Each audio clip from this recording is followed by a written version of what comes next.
check out the technology. Do you have sound back there? Sure do. You're doing fine. If I understand the sort of the mission of Net Nights in the group, and perhaps why some people are here, is to think about who you are, what you're doing in life, and perhaps some skills that you might need to either make a change or get a job or do better on the job that you're in. Now, my job is not, my life is not completely dedicated to helping people with their careers per se, but everybody that I work with, whether it's high profile or not, but it's mostly leaders in public and private settings, they are interested in advancing themselves, and I've learned a lot over the years in many different environments. And the great thing about communications and some of the things we're going to talk about tonight is that it's all within your power to shape and to do. This is not an expensive hobby. This is not something where you need to hire someone like me.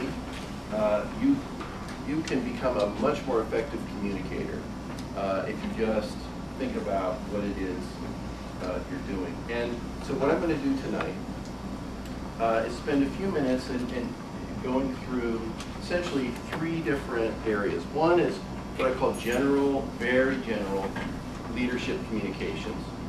And I say leadership communications to distinguish communications from going into a corporation or an organization and talking to people about how to communicate with their employees, communicate information. Leadership communications is a different thing.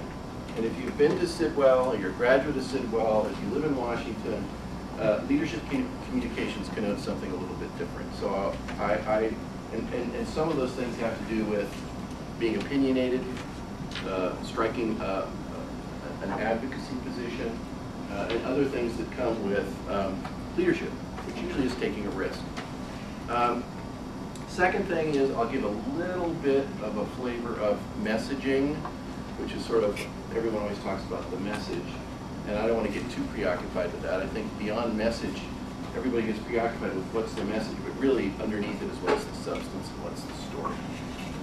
And then I'll do a little bit on Q&A, and that's Q&A whether you're applying for a job, whether you're being before a Senate committee to get sworn in or have to go through the murder board of a Senate inquiry to be appointed to a job.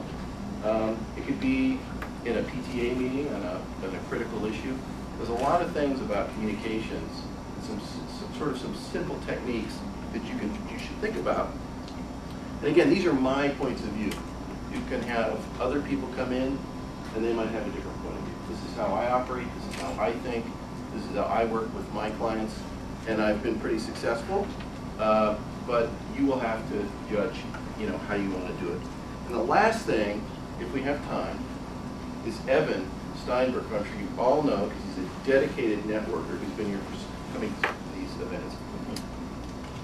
He is going to subject himself in front of this large group to a very short Q&A that we're going to film or video, and then we'll replay. Now, there is no right way or wrong way to answer most things. He's just doing us a favor by doing this in front of you. And I should say that usually when I work on projects of communications, and by the way, this is just a small part of what I do. Most of it tends to be more strategic. This tends to be the implementation and tactical side. I would spend, for instance, if Evan was going to hire me, which he's already said he probably wants to do, I would probably spend 4 or 5 hours with just one person. And sometimes it's 3 and 4 sessions. And there's a whole host of issues that people want resolved, whether it's a crisis, whether it's rolling out a new product, whether it is a confirmation, whether it's a campaign, whether there was one client who had extreme nervousness when they communicated, to the point of paralysis. And this is a major corporation that you would all recognize, and it took a long time. We worked through it, and it was a big breakthrough for this person to be able to actually perform, if you will. So we're going to try to end up with that. We don't have a lot of time, so I'm going to fly through what normally takes 4 hours. This is going to be like speed dating, or so I understand. We're going to fly through this as quickly as possible. So let me get started. If I'm thinking about this group, and I'm thinking about perhaps why you might be here, which is I'm interested in a new career opportunity. I'm thinking about how do I take my career to a different level. The great thing about communications is you are the package. You don't have to rely necessarily on your experience or anything else. It's how you put yourself together, how you tell your story. And the first thing that people look to, and of course in this time when we've just had a new president inaugurated, and a lot of it has to do with what? Projecting confidence. And confidence is a huge issue. And again, to people who feel uncomfortable when they speak publicly, there are ways to work around it, and we'll talk about that. The second is clarity. The big mistake that most people make is what? They say too much. When you listen to most speeches or presentations, you sometimes walk away thinking, now what was the point or what's the main message? So clarity is hugely important. The last thing is commitment.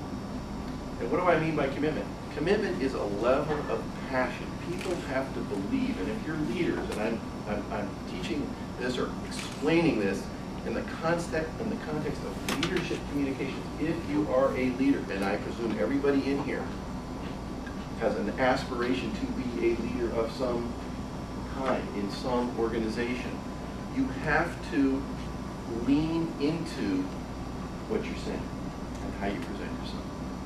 So these are the three things, as I thought about tonight, that are relevant to whatever you're interested in to improve yourself as a communicator, whether it's a book club, a PTA meeting, a Senate hearing, a job interview, on TV, makes no difference.